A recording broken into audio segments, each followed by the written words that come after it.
निकालते हैं, इसमें टू फैक्टर ऑथेंटिकेशन होता है। क्या होता है? टू फैक्टर ऑथेंटिकेशन होता है। तो इसमें एक ऑप्शन आता है इनेबल बायोमेट्रिक, डिसेबल बायोमेट्रिक।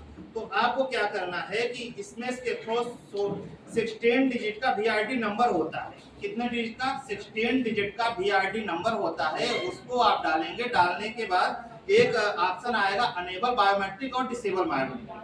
अगर आप उसको डिसेबल बायोमेट्रिक कर देते हैं तो कितना भी बड़ा हैकर क्यों ना हो, वो आपका थंब इम्प्रेशन नहीं, आपको पूरी शरीर को की बॉडी को अगर वो क्लोन कर ले तब भी वो आपका कुछ भी नहीं बिगाड़ सकता। लेकिन कहां से आएगा जी? नंबर कहां से आएगा? ये उसी में मिलता है ना, उसी में मिलता है, वो मिलता है 16 डिजिट का वीआईडी नंबर, वो आपको मिलेगा। और उसी को आप जैसे ही डालेंगे वो अनेबल बायोमेट्रिक और डिसेबल बायोमेट्रिक का ऑप्शन आएगा। तो आपको क्या करना है? डिसेबल बायोमेट्रिक कर देना है। अगर वो आपका अनेबल बायोमेट्रिक रहेगा तो हर कोई इस्तेमाल कर सकता है, लेकिन जैसे डिसेबल बायोमेट्रिक कर दिए तो दुनिया का कोई भी आदमी कितना भी आपका थंब इम्प्रेशन अगर वो सेव करके भी रखता है तो वो आपका कुछ भी नहीं कर सकता। ये हुआ समाधान। इसमें अगर किसी को कोई दिक्कत हो तो आप सवाल कर सकते हैं। अब हम आपको बताते हैं नेक्स्ट तरीके का क्राइम किस तरीके का। वो होता है रिमोट स्क्रीन रिकॉर्डिंग ऐप। क्या है? Remote screen recording app. इसके जरिए फ्रॉड होता है। ये कुछ इसके ऐप्स होते हैं, जैसे मान लीजिए एनीडेस्क हो गया, टीम व्यूवर हो गया, किक सपोर्ट हो गया। इस तरीके के जो ऐप्स होते हैं ये उनका इस्तेमाल करके सामने वाला क्या करता है, किसी न किसी झांसे में आपको लेता है और झांसे में लेने के बाद आपको ये बोलता है कि आप एक काम कीजिए, इस ऐप को आप अपने मोबाइल में या अपने कंप्यूटर में डाउनलोड कीजिए। आप जैसे ही इस चीज को अपने मोबाइल या कंप्यूटर में डाउनलोड कर लेते हैं और उसके बाद वो क्या मांगेगा, उसका कंट्रोल को अपने पास मांगने के लिए एक ओटीपी आएगा। वो ओटीपी मांग लेगा और बोलेगा कि सर जब आप ओटीपी दे देंगे तो हम क्या करेंगे कि आपकी ये समस्या का समाधान कर देंगे। ठीक? मान लीजिए किसी प्रलोभन में आपको दिए, एक महिला आई थी हमारे पास, उसके साथ क्राइम हो गया था। वो क्या कर रही थी कि गेम खेल रही थी और गेम खेलते खेलते वो सोची कि अब हम जीत जाएंगे। गेम खेलते खेलते और वो विनर होने के चक्कर में उसको ये लगा कि हम 70,000 रुपए हमको मिलेगा। सामने से फोन कॉल आता है कि मैडम जी आप ये इस गेम के जरिए आप विनर हो गई हैं। और चूंकि वो गेम भी उन्हीं लोगों का बनाया हुआ होता है जो फ्रॉड होते हैं, तो उनके पास सारी जानकारी चली जाती है कि हमारा गेम कौन यूज कर रहा है। तो जब उनके पास जानकारी चली गई तो वहां से एक रिटर्न कॉल आता है कि आप एक काम कीजिए, आप हम विनर हैं और आपको 70,000 रुपए पेमेंट करना है। आप एक काम कीजिए, आप अपने मोबाइल में ये ऐप इस्तेमाल कीजिए। वो ऐप का क्या होता है कि रिमोट स्क्रीन रिकॉर्डिंग ऐप होता है। जैसे ही आप उसको डाउनलोड करेंगे, डाउनलोड करने के बाद अपने सिस्टम पर ऑपरेट करेंगे। ऑपरेट करने के बाद वो एक तो ओटीपी मांगता है, सामने वाला ओटीपी मांगेगा आपसे। जैसे ही आप उसको ओटीपी दे देते हैं, आपके सिस्टम का पूरा कंट्रोल किसके पास चला गया? उस फ्रॉड के पास चला गया। जब उस फ्रॉड के पास चला जाएगा तो फिर वो जो चाहे आपके साथ कर सकता है। इससे बचने का सिर्फ और सिर्फ एकमात्र उपाय ये है कि आप कभी भी इस तरीके की रिमोट स्क्रीन रिकॉर्डिंग ऐप्स को अपने मोबाइल में डाउनलोड ना करें। अब सवाल ये पैदा होता है कि जब इस तरीके के ऐप्स हैं तो सरकार इसको बैन क्यों नहीं कर देती? ये सवाल उठ सकता है कि अगर ये इतना खतरनाक ऐप्स है तो सरकार इसको बैन क्यों नहीं कर देती? उसके पीछे लॉजिक है। ये जो ऐप्स बने हुए हैं ये तो बने सुविधा के लिए। जिस तरीके से मोबाइल का हम चाहे तो सदुपयोग कर लें, चाहे इसका दुरुपयोग कर लें। अगर सदुपयोग करेंगे तो बहुत अच्छी चीज है, इसका दुरुपयोग करेंगे तो बहुत गंदी चीज है।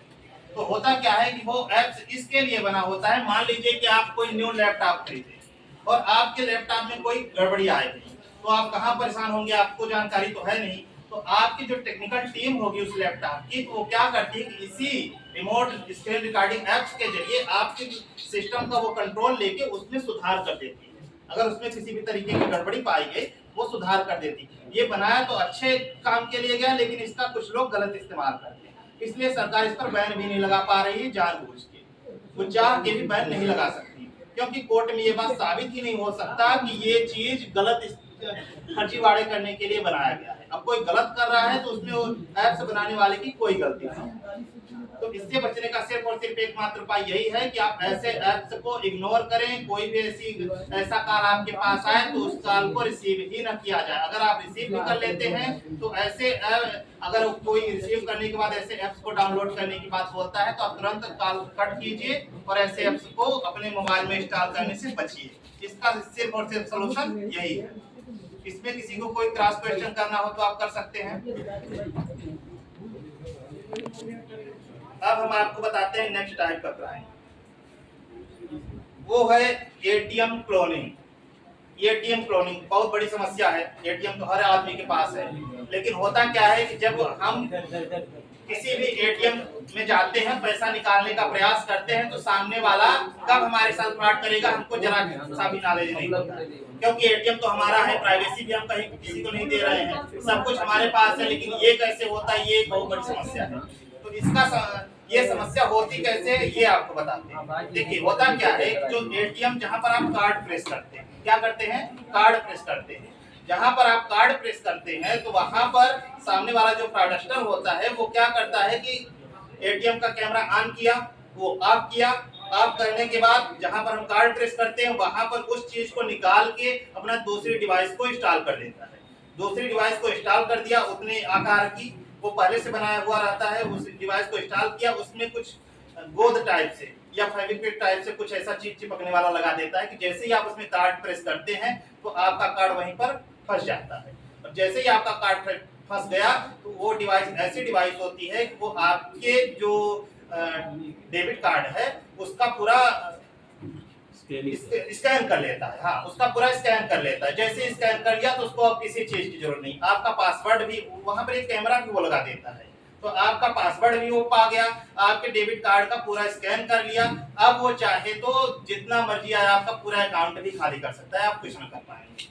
तो इससे बचने का आप क्या उपाय है हम आपको बताते हैं। इससे बचने का केवल और केवल एक उपाय ये है कि आप जाइए, जब भी एटीएम कार्ड अपना प्रेस कर रहे होते हैं एटीएम मशीन पर, तो आप सबसे पहले वो जो डिवाइस लगी हुई होती है उस डिवाइस को पहले थोड़ा सा निकालने का प्रयास कीजिए, क्योंकि वो फिक्स पूरी तरीके से नहीं करता। फिक्स इसलिए नहीं करता कि वो फ्रॉड करेगा, वो 2 दिन 4 दिन लगाएगा, उसके बाद वो निकाल के चला जाएगा, दूसरी डिवाइस जो ओरिजिनल वाली वो लगा देगा।